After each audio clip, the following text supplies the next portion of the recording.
Bonjour et bienvenue pour cette très courte vidéo sur Shotcut. Je vais répondre juste à une question. En fait, c'est plus simple de le faire par vidéo que d'écrire un gros pavé de texte. Alors, je réponds en vidéo à cette question. C'est une personne qui, donc, sur la chaîne secondaire, pose une question sur Shotcut, demande en fait si on peut faire un effet de retour en arrière, comme si on remontait le temps. C'est-à-dire prendre une vidéo et puis l'inverser. Alors, on va ouvrir Shotcut tout de suite. Alors, c'est pas ça c'est pas Shotcut. D'ailleurs, ça, je vais le fermer. J'ai pas besoin de le garder. Tac, Shotcut. Voilà, Shotcut. Je vais le mettre de manière à ce que ça rentre dans la capture. Ouais, ça a l'air pas mal.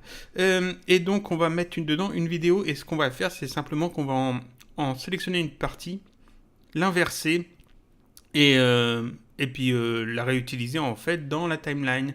Alors j'avais déjà montré ça, cet effet-là, dans une vidéo où je montrais un petit peu les nouveautés d'une certaine version de Shotcut quand les keyframes ont été ajoutés.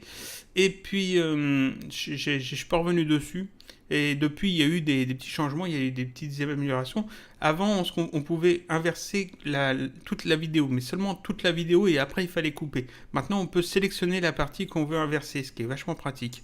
Alors, ce que j'ai besoin, c'est de prendre une petite vidéo. Je vais reprendre cette vidéo-là que j'ai déjà utilisée plusieurs fois dans les tutos, parce que c'est un truc très basique, très simple. Voilà, on voit des gens qui marchent, on voit une voiture qui passe, une autre voiture qui passe, encore une voiture, des gens qui courent, des voitures, etc. Et en fait, on voit bien le sens de la vidéo. Là, il y a des gens qui traversent, là-bas, il y a quelqu'un qui attend pour traverser, là aussi, des voitures qui passent, et la vidéo se termine. Voilà. Je reviens au début, tac. Je vais l'ajouter en fait dans la timeline. Donc je l'ai ajouté dans la timeline et je peux donc l'ajouter enfin dans ma liste de lecture et je peux l'ajouter ici dans la timeline. Donc là j'ai ma vidéo qui se joue ici. Si je fais espace, j'ai la vidéo, c'est parfait. Maintenant ce que je veux c'est inverser une portion de cette vidéo. Alors ce que je vais faire, alors cette vidéo ou d'une autre, hein, je vais réimporter histoire de bien montrer que j'ai pas besoin de réutiliser celle qui est dans la liste de lecture. Je peux importer une vidéo. Et imaginons que j'aimerais inverser ce moment, le moment où la voiture ici arrive.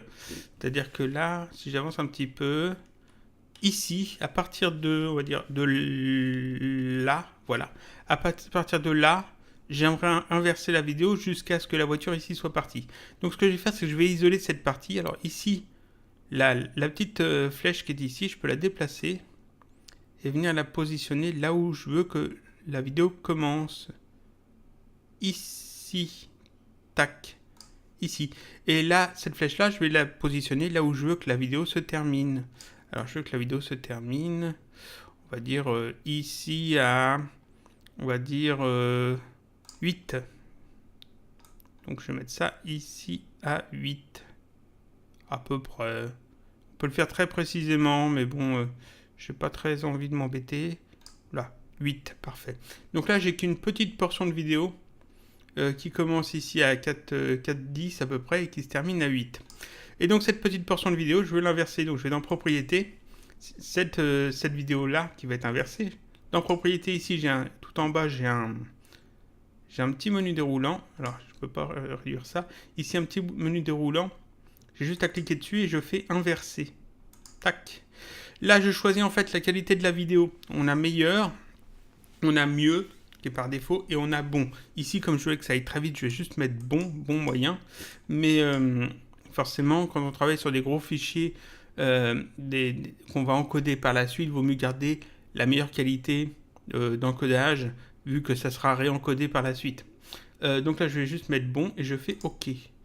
Il me demande où est-ce que je veux l'enregistrer, alors je vais le laisser là. On va juste changer le nom, peut-être. On va appeler ça...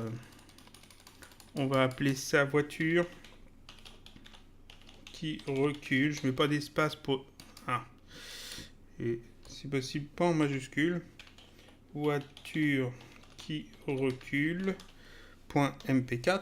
Je mets pas d'espace pour éviter les soucis d'espace, d'accent, tout ça. Mais bon, normalement, on est censé pouvoir. Et je fais enregistrer, entrer.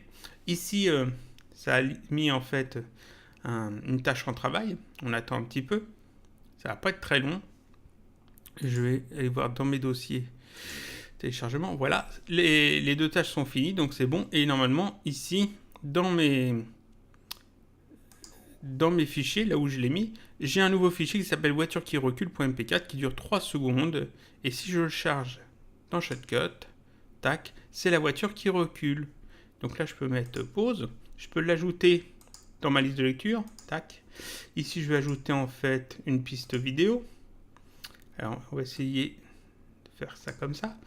La voiture qui recule est ici. Donc ici, je dois avoir l'endroit où la voiture commence à arriver. Voilà. Elle part à peu près là. Là. Normalement, j'avais dit 8. Bon, c'est pas grave. Et ici, je vais rajouter, tac. Alors forcément, j'ai perdu le moment. À peu près là. Tac. Et là, normalement...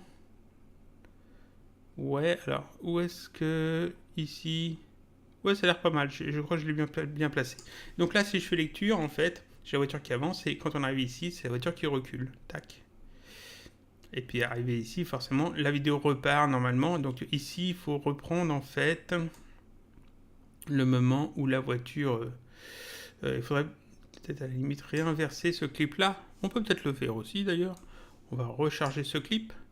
Tac. Puis je vais le réinverser encore une fois. Parce qu'on peut, il n'y a pas de souci. Tac. Inverser. Pareil. Tac. Voiture qui recule 2, on va dire. Voilà, .mp4, entrée, ça relance le truc. Et à chaque fois, il y a 2 tâches en fait. Il faut bien attendre que la deuxième est finie en fait de se faire. La première, c'est pour découper la vidéo, je pense, et la deuxième, c'est pour l'inverser. Donc voilà, voiture qui recule 2, je la charge, tac. Je vais l'ajouter aussi, tant qu'à faire. Alors, hop, dans ma liste de lecture, ici. On va l'ajouter là, tac. On la remet là au bout, paf. Comme ça, normalement, voilà. La voiture qui revient en arrière, la voiture qui repart après, paf. Et puis là, en fait, ce que je veux, c'est que la vidéo reprenne. Donc, je vais me mettre à peu près là. Je sélectionne ce clip-là, à touche S pour couper. Je mets ça là. Et normalement, là, j'ai un petit effet de faire rapidement. Voilà, la voiture qui recule, la voiture qui va repartir dans le bon sens. Et puis après, la vidéo qui continue normalement. Voilà. Et ça, c'est un petit effet tout bête, tout simple. Donc, en fait, tout ce qu'il y a à retenir, c'est que... Voilà, propriété. Ici, on charge une vidéo, n'importe laquelle. J'en prends une autre pour montrer. Tuto Shotcut. On va en prendre une autre. Qu'est-ce que j'ai comme... ça, un chat. Ça. Tac. Bon, là, il y a du son, ça va être chiant. Là, il y a un écureuil, voilà, tout bêtement. Et si je veux, en fait, isoler un morceau de cette vidéo et l'inverser, je déplace, en fait, les poignées qui sont ici pour isoler, en fait, le morceau que je veux. Alors, celui-là ou un autre. On peut peut-être aller se mettre un peu plus ici. Je sais pas ce qu'il fait, cet écureuil. Il mange, c'est tout. Il fait rien d'autre. Ah, là, il s'en va. Là, c'est pas mal ça. Le fait qu'il s'en aille comme ça. Donc on va se mettre plutôt ici. On va faire ça. Voilà, on se met là. Tac, ici il part. On va récupérer ce bout là. Et donc là, juste le petit bout, l'écureuil part par exemple. Il est sélectionné étant rouge. J'ai juste après à faire propriété. Tout en bas ici, les 3 petits traits. Inverser et ça va m'inverser la vidéo. Tout bêtement.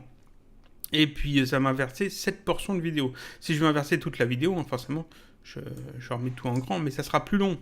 Plus la partie à inverser est longue, forcément, plus le temps ici de rendu est long. Avant, on pouvait pas faire ça, on pouvait pas sélectionner une portion. Maintenant, on peut. Voilà. Donc ça, c'était pour répondre en fait à la question qui était comment faire un effet de retour en arrière. comme si on remonte le temps, et bien voilà, on a vu. C'est-à-dire qu'on peut prendre une portion de vidéo, la charger ici, prendre une portion, l'inverser, et puis ensuite on l'ajoute dans la liste de lecture et l'utiliser dans la timeline. Voilà, ça c'était une vidéo très très courte, qui a duré 10 minutes, un peu moins de 10 minutes, pour expliquer, pour répondre à une question. Je vous dis à la prochaine pour une autre vidéo sur un logiciel open source sur la chaîne secondaire.